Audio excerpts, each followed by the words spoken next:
So, ito yung aming dinadaanan. Ayan.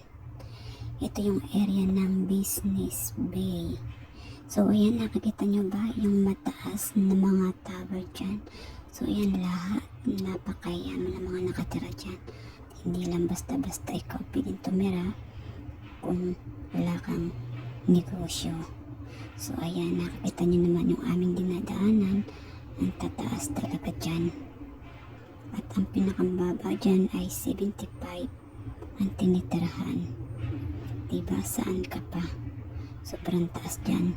Pero kahit ganyan, safety ka naman dyan. Hindi ka basta-basta yung tulad sa iba, diba? Na kung anong nangyayari. Pero dyan, mapapawaw ka na lang. Sobra. Nakikita nyo naman, pati sa baba na dinadaanan, ang lilinis.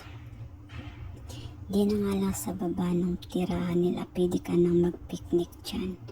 Dahil may mga puno, ayan. May makakita ka rin dyang mga ibon na para ka nang nasa bukid ang pakiramdam.